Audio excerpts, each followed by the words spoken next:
VE fuel table. This is going to be our VE table 1, VE table 2. We've already established our lambda target. We don't need to worry about that. Now, VE table 1 is low cam. VE table 2 is high cam. First thing we need to do is look at the axes for the RPM. We're going from 500 to 9,000.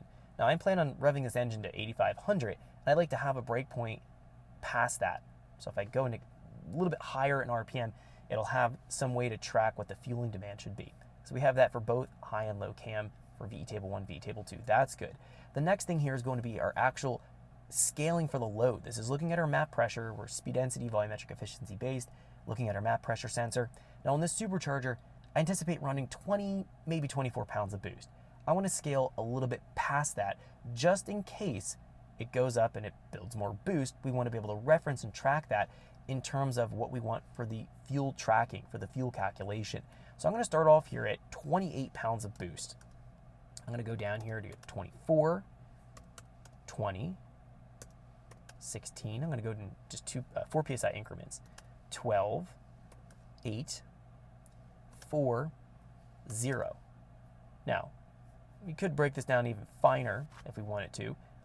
Let's go and actually just try this a little bit different. I'm going to actually go down here. We're going to go from 8. We're going to go to 6.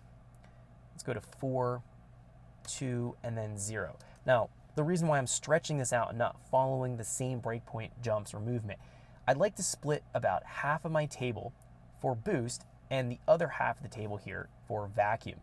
So I wanted to make sure I'm stretching these lower boost reference points, the breakpoints in the table here, just so that I have that transition zone as I'm driving in and out of boost. This builds boost so quick on this supercharger that it's definitely going to be transitioning through there, but part throttle, it's very easy to transition and get into that boost range, be able to track what's going on there. Now, we're going to find negative 14.5 is the lowest vacuum the engine can pull. 0 is going to be atmospheric pressure or transition from vacuum to boost. So what we're going to do here is move down in increments that make sense, try to stretch this out, give us a lot of vacuum points. I'm going to go here to negative 2, go here to negative 4, and looking at this, I think, based on the way this table is shaping up, we might even be able to be more specific with this. Let's do negative 1, negative 2, negative 3. I don't want to go here and move too erratic in my vacuum points here. We're just going to go to negative 6. I'm just going to go and do negative 1 PSI increments here. Now, we're going to get in a situation, this isn't going to be ideal. We'll go negative 14, we'll go to negative 12, and then we'll go negative 10. We can just kind of fit these data points here. Negative 10, negative 9. I'm trying to give myself a decent amount of breakpoints in vacuum, so I'm just kind of spreading these out here. This should work pretty good. So we're finding we've covered a decent amount of our vacuum range, 0 to full vacuum, and then from 0 to 28 pounds. Now, we're going to take this breakpoint axes, we're going to copy this, and we're going to paste it right into our VE table 2. We want them to have matching axes. We want the table to essentially be virtually identical to each other. Shift, Control C here, and we are going to commit those changes. Now, the next thing I do want to go and consider here, and to taking a look at this, I want to make sure that my VE table 2, I don't need my breakpoints going here from 500 to, let's say, even 3,000. I probably could get rid of my breakpoints from 500 to 25 because VTEC won't go any lower than 3,000. So I can shrink this table down a little bit. Let's just delete some of these cell points. If we right click here and we go to remove column, we'll remove our column here at 500 RPM. We're going to remove that. And we're going to go and just remove all of our column values going up to 2,500. So we're going to right click, remove column, 750, right click, remove column, 1,000, right click, remove column, 1,250. Keep going here. Remove column, 1,500, right click, remove column, 2,000, and then we'll do 2,500 as the last. We'll remove our column. So we can see here, Shift, Control C, and now we have our table shrunk a little bit. Now, I'm just doing that so that I have more of a realistic RPM span for my high cam operation. Again, I'm not going to go and have VTEC below 3,000, so that's why I've set this table up as such. Okay, this looks good here.